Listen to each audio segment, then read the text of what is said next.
Halo bro, apa kabar? Selamat datang kembali di channel kami, tentunya masih bareng sama gua. Nah, kali ini gua akan menyempurnakan upgrade CVT Honda DV 150 gua, Mas Bro. Nah, untuk Mas Bro yang belum lihat videonya, silakan lihat dulu dari awal sampai akhir supaya tidak ketinggalan, Mas Bro. Oke, lanjut lagi ke topik pembahasan. Spare part apa sih yang akan di-upgrade buat menyempurnakan? Oke, yang pertama ada bearing seater, Mas Bro. Kebetulan di Honda ADV 150 versi standar itu tidak ada bearing seaternya, Mas Bro. Nah, bearing seater ini bentuknya seperti ini.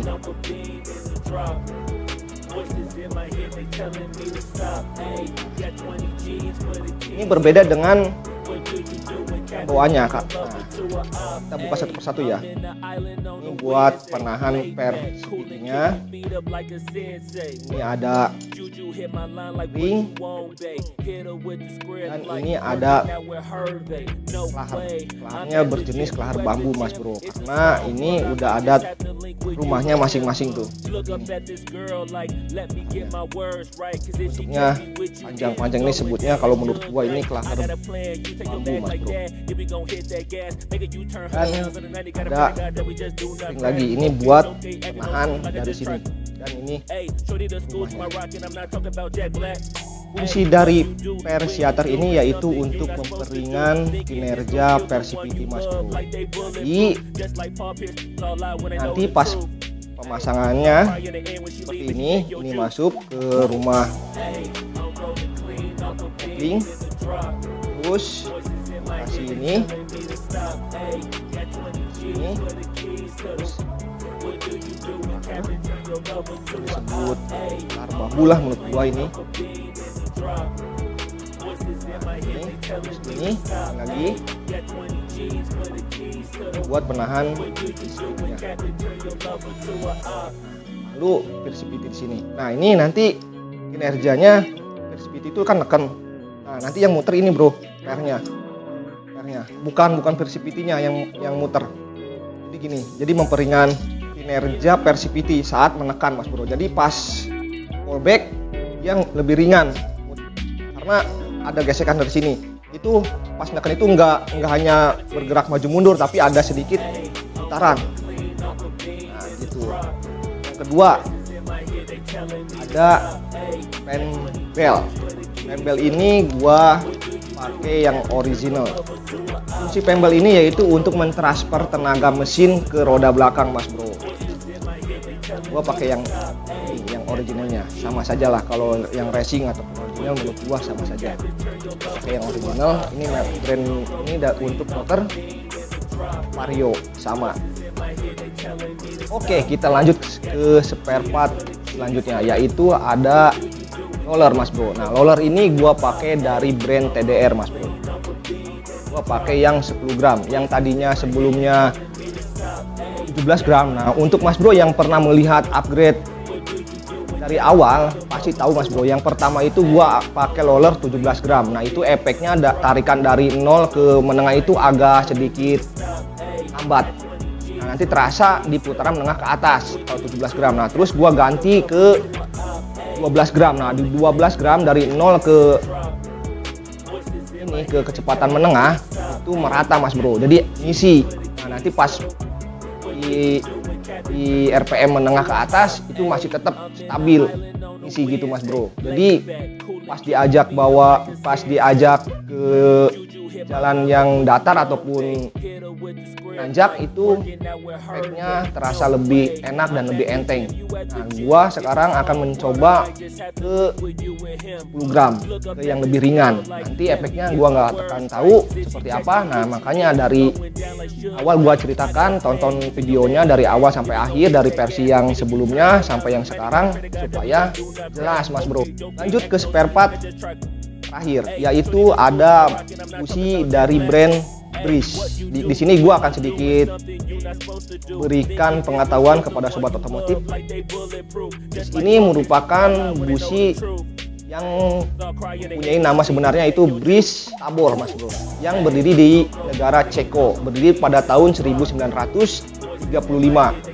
Nah, busi ini merupakan hal yang terpenting dari motor Mas Bro. Kalau motor tidak ada busi percuma. Motor Mas Bro punya motor 250 cc, punya Moge 600 cc, punya Harley Davidson. Kalau tidak ada busi, Mas Bro mau pakai apa? Motor Mas Bro bakal tidak jalan Mas Bro. Pasti akan menjadi sebongkah besi tua yang ada di rumah Mas Bro. Oke, kita lanjut ke pembahasan busi Mas Bro. Nah, busi yang gua pakai itu yaitu tipe bridge copper Mas Bro. Sebenarnya banyak bridge itu. Pertama gua akan bahas satu persatu. Pertama yang gua pakai itu bridge copper. Kita buka bentuknya seperti apa bridge copper ini. Buka seperti apa? Seperti ini. Ternyata bentuknya tidak jauh beda dengan versi standar Mas Bro.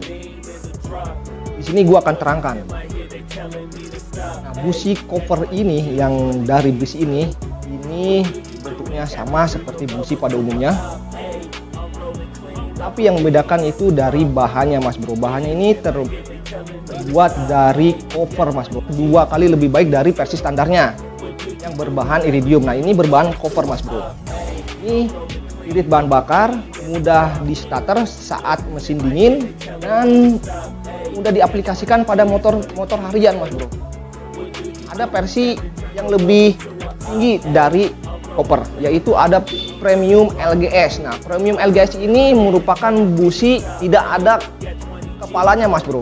Seperti ini, tidak ada kepalanya, cuman ada kakinya. Jadi nanti gua kasih gambar, cuma ada kaki 4, jadi lebih stabil. Nah, kaki 4 nih. Jadi tidak ada kepala seperti ini, tidak ada. Dia yang ada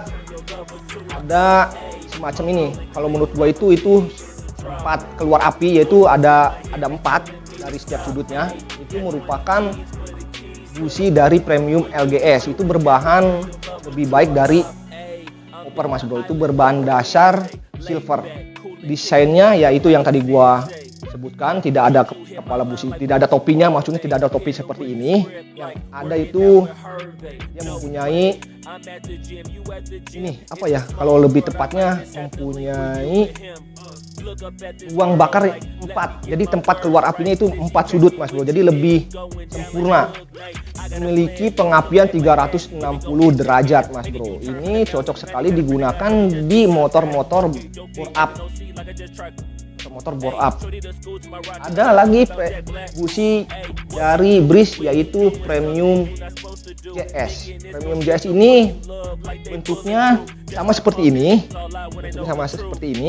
beda dengan yang LGS. LGS itu nggak ada topinya, tapi ada kaki 4-nya. Nah, kalau JS itu tidak ada topinya, dia tidak berkaki 4, cuman ada 1 Mas Bro, ada berkaki 1 di sini di tengah kayak gini. Nah, ini nggak ada topinya kalau JS, nggak ada topinya. Nah, tapi yang ada ininya aja, sumbunya 1. Jadi fokus ke pembakaran. Jadi dia berfokus. Jadi gitu. Jadi nggak, anggap aja nih seperti di gambar ya, lihat di gambar. Nah, yang JS itu tidak ada topinya, dia mempunyai sumbu tunggal Mas Bro. Jadi dia mempunyai karakter lebih fokus. Dia mempunyai pengapian 3 kali lebih besar dari versi LGS Mas Bro. Busi ini cocok sekali digunakan untuk harian juga. Sebenarnya busi ini nih yang premium JS ini sebenarnya cocok juga sih dipakai di harian karena lebih stabil. Nah, akibat kerak yang menumpuk itu kan akibat pembakaran yang tidak stabil. Nah, kalau JS ini lebih stabil Mas Bro menurut gua, karena dia mempunyai titik pengapian yang lebih fokus. Ini cocok sekali dipakai di motor harian. Selanjutnya ada busi Silver Racing. Nah, Silver Racing ini berbahan dasar silver. Bentuknya tidak jauh beda dengan versi copper, masih sama seperti ini sebenarnya. Cuma yang bedakan itu bahan dasarnya, yaitu kalau ini berbahan dasar copper, kalau yang Silver Racing itu berbahan silver Mas Bro. Itu bisa digunakan untuk motor harian juga. Nah, ada yang terakhir nih, ada yang lebih baik dari yang tadi gua sebutkan, yaitu premium JS. Nah, kalau premium JS ini sebenarnya sama bentuknya. Kalau dilihat dari bentuknya itu tidak jauh beda dengan versi JS Mas Bro. Yang membedakan itu dari sumbunya. Kalau JS itu mempunyai sumbu yang agak sedikit menonjol dari permukaan. Nanti dilihat di gambar ada sedikit menonjol dari permukaan. Nah, kalau GS ini dia rata dengan ini. Dia rata tapi tidak ada topian, tidak ada topinya, dia rata.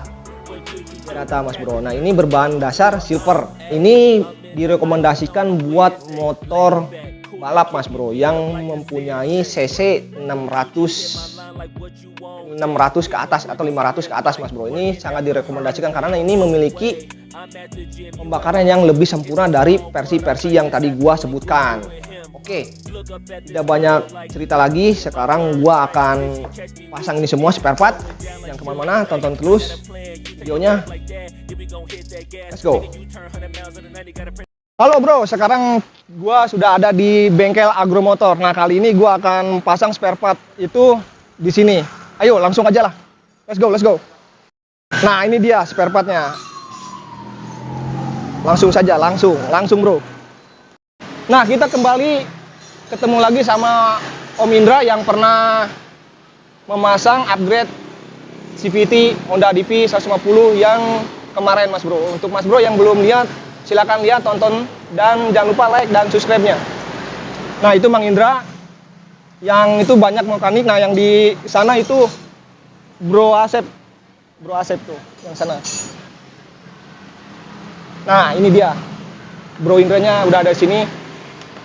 Gimana bro? Baik kabarnya? Wah, mantap.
Oke bro, sekarang pemasangan spare part sudah selesai. Nanti gua akan tes ini motor seperti apa, peningkatan tenaganya seperti apa. Nah, nantikan videonya sampai habis. Jangan lupa like dan subscribe.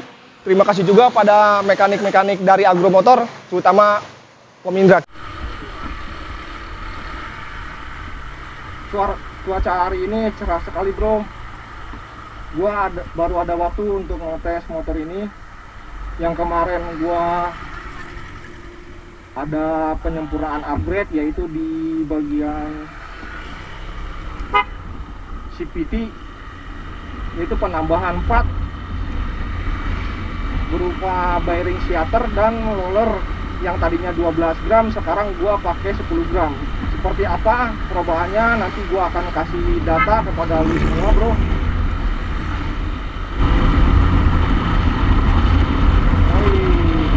Efek dari perubahan loader yang tadinya 12 gram ke 10 gram ini sangat enteng bro. Dari tarikan awal, nah tarikan menengah nih, di putaran menengah enak banget bro, enak. Ini efek dari penggantian loader yang tadinya 12 gram ke 10 gram. Tarikan pun menjadi enteng. Mungkin itu akibat dari bearing shatter mas bro. Jadi efek dari delay atau dredeg itu hilang, sempurna hilang, asli hilang.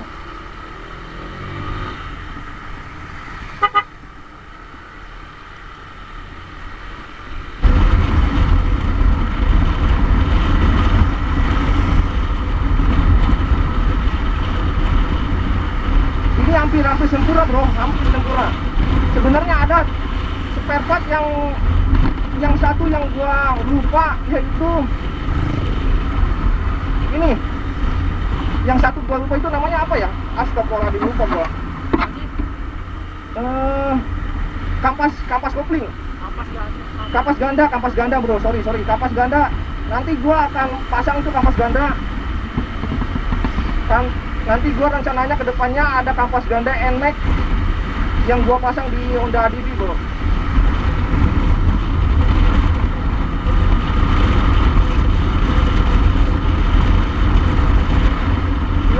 Enak banget ini asli. Kita coba dari stop and go ya, dari nol. Oi. Jadi dari nol ke 40 atau 50 itu butuh waktu beberapa detik. Hanya sedikit. Emang jangan, jadi gini, dari 0 ke 50 ada sedikit brrr, tapi pas naik ke CS langsung.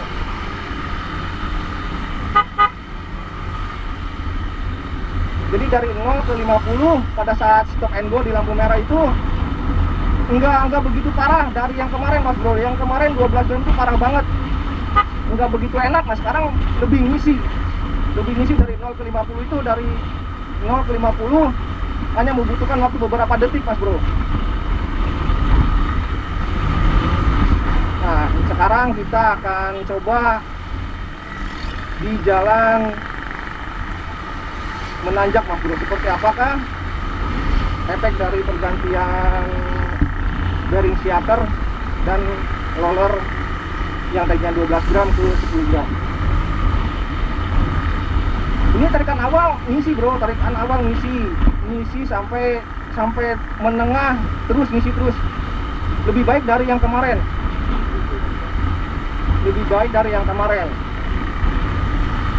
tenaga lebih enteng mas bro. Gile.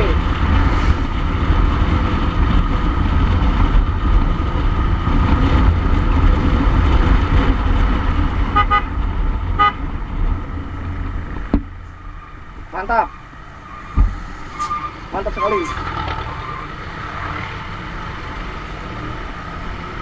Ini motor jengat. Ini belum diganti. Kenapa belum diganti mas bro? Ini keadaan standar nih kenapa tuh?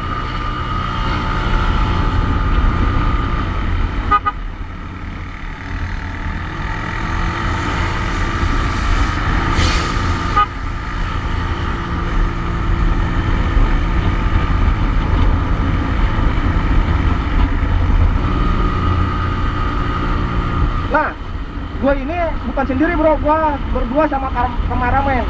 Ingat ya, dalam pengetesan ini gua berdua sama kameramen gua dibonceng di belakang.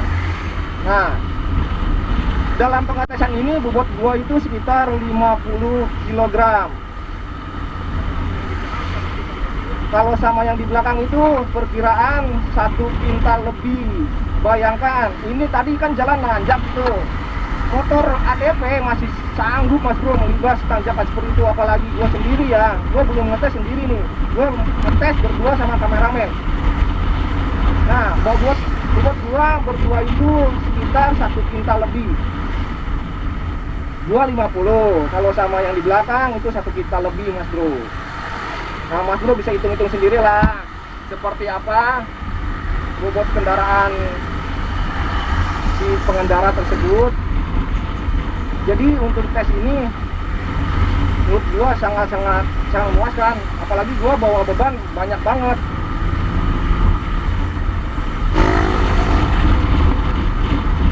Di sini gua bukan untuk balap ya, bukan untuk ngetes ngejar motor yang di depan, tapi gua di sini memberikan informasi tentang apa yang berubah dari spek seperti yang kemarin ke yang baru. Tapi kalau untuk kejar-kejaran sama motor di depan, gue sangat tidak merekomendasikan kepada mas bro, karena ini bukan sirkuit, ini jalan umum. Jadi tetaplah selalu menghargai pengendara orang lain dan patuhi peraturan lalu lintas mas bro. Ingat,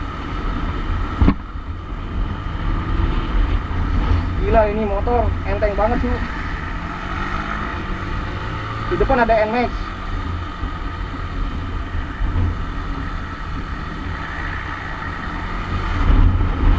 Hati-hati ya kalau lewat sini, jalan berlubang, mungkin ini akibat musim hujan yang kemarin. Gua juga nggak tahu aspal Indonesia kalau disiram air hujan berhari-hari aja, 1 hari aja udah langsung rusak. Asli itu udah langsung rusak. 1 hari aja hujan tidak berhenti-berhenti, rusak itu.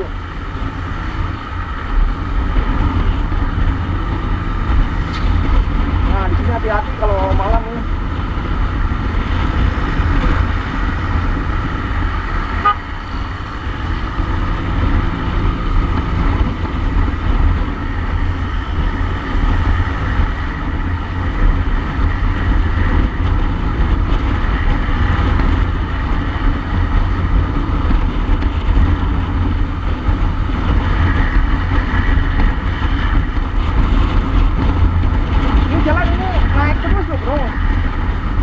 Dilihat di kamera mungkin udah begitu kelihatan naik ya, tapi ini sebenarnya mah naik sih, jalan nanjak ini, kita ke atas gitu teh.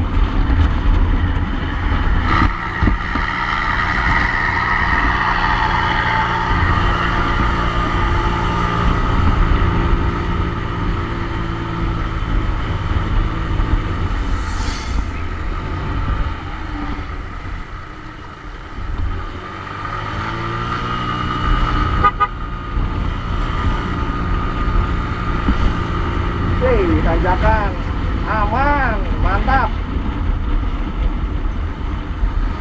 Ini enak sekali bro, terus terang ini enak sekali. Tanjakan ini enteng, suara pun enak didengar, adem, ser ser ser ser, ser.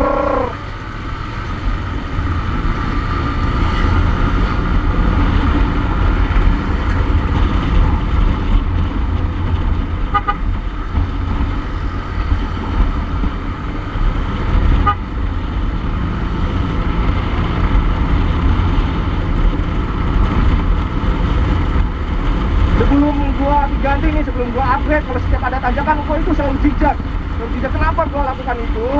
Karena supaya tenaga yang dihasilkan oleh tensi motor itu terjaga mas bro. Kalau gua melakukan berjalan lurus vertikal, lurus gitu ya, sorry lurus.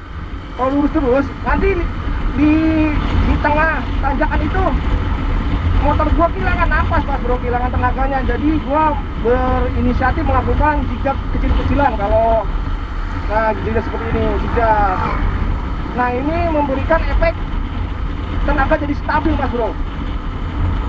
Biasanya kalau sebelum gua mau melakukan upgrade upgrade di bagian CVT, tapi sekarang gue nggak perlu lagi ngayung seperti itu karena menurut gue ini udah bagus ya. Itu salah satu trik untuk ini, untuk melibas tanjakan yang begitu panjang. Jadi kita bawanya tidak lurus aja, jadi harus ada sedikit goyangan gitu bro, goyang supaya tenaga yang dihasilkan oleh motor ini stabil.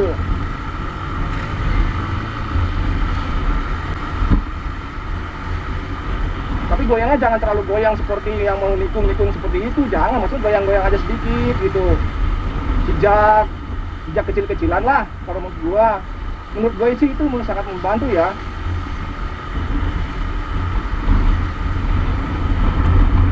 Gua tekankan kepada Mas Bro, ini bukan ajang untuk ngetes motor, ngejar motor lain atau balap-balapan di sini, bukan Mas Bro. Gua tekankan ini hanya memberikan gambaran hasil dari upgrade penyempurnaan Honda CVT Mas Bro. Sorry, penyempurnaan dari CVT, upgrade CVT Honda ADV maksud gua.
Alhamdulillahirobbilalamin, gue udah sampai lagi ke rumah. Semoga yang tadi gue rekam dapat memberikan informasi lengkap tentang upgrade CVT Honda ADV 150 gue ini. Semoga Mas Bro cukup jelas dan cukup menyenangkan melihat videonya. Jangan lupa tontonnya, jangan di skip-skip ya. Jangan lupa like-nya dan subscribe-nya. Bye-bye. Assalamualaikum warahmatullahi wabarakatuh.